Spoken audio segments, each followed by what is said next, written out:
Au départ, c'est surtout lui qu'on était venu voir. Le photographe Malik Nejmi, en résidence pour 1 an à Rome, pour différents projets, notamment sur les vendeurs de rue sénégalais.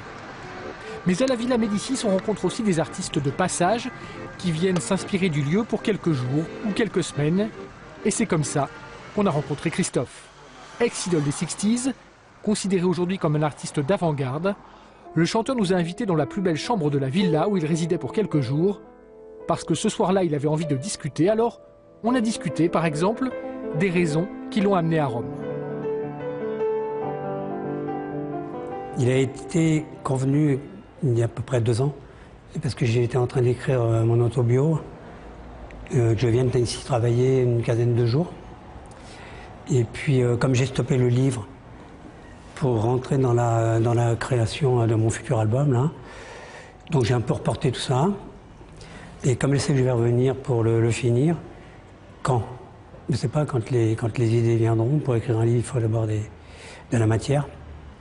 Il y en a beaucoup, mais bon, il faut de la belle matière, quoi. Donc, c'était pour prendre un peu le parfum de l'endroit, faire connaissance, me promener un peu, surtout dans la villa Médicis, pour découvrir un petit peu aussi les autres artistes, comprendre un petit peu l'histoire du moment.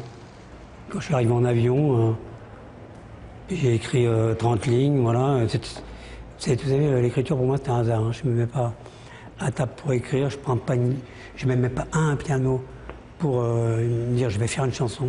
Je travaille complètement à l'envers, c'est-à-dire que j'attends que l'inspiration, le feeling m'amène, sans que je me rende compte, à un instrument qui va peut-être se passer. C'est assez surréaliste tout ça, de le raconter, parce que même avec soi-même, c'est une histoire très très particulière. Il restera peut-être quelque chose de ce séjour romain dans le prochain album de Christophe, actuellement en préparation. Sa gestation se déroule sur une durée indéterminée. Avec lui, il n'y a pas de calendrier, mais il y a une méthode qui laisse place à l'imprévu. Il faut vraiment qu'il y ait un truc qui est le déclencheur de l'album. Et quand il y a un truc fort, moi, pour faire un album, j'ai besoin d'un générique de début et d'un générique de fin pour construire au milieu. Sinon, je ne suis pas le mec à prendre une guitare et dire je vais faire 12 chansons pour un album, quoi. Je préfère aller me promener, voilà, quoi. Attendre que le miracle arrive.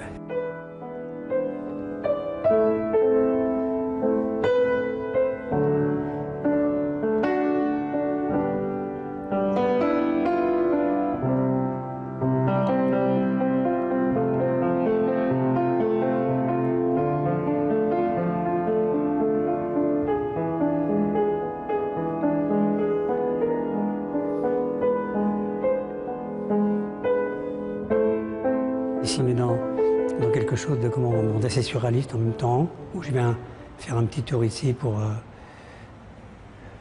petit peu voir les choses cachées, voir les pianos, ce qui me sert de rencontrer effectivement des photographes, rencontrer... ici, il y a des choses cachées, voir le parc avec... le vivre un petit peu la nuit, le vivre... puis c'est quelque chose qui inspire, moi je cherche l'inspiration. Et ici, effectivement, c'est un endroit, pour quelqu'un comme moi qui aime bien la solitude, c'est un bon repère, quoi. Ici, c'est un endroit tranquille, il n'y a que des artistes, donc il doit certainement y avoir, si on reste un peu plus longtemps, des rencontres magiques à faire. J'avais dessiné sur le sable ton visage. Des rencontres, Christophe en a faites au hasard de ses promenades. On ne peut pas tout vous raconter de ces soirées romaines parce qu'on n'a pas tout vu, mais on peut vous montrer ça. Quelques instants filmés par Malik Nejmi d'un concert improvisé en fin de nuit devant quelques happy few, pensionnaires de la villa. Pour ceux qui ne connaîtraient pas ce morceau, il s'intitule Aline et il a fait de Christophe un chanteur célèbre.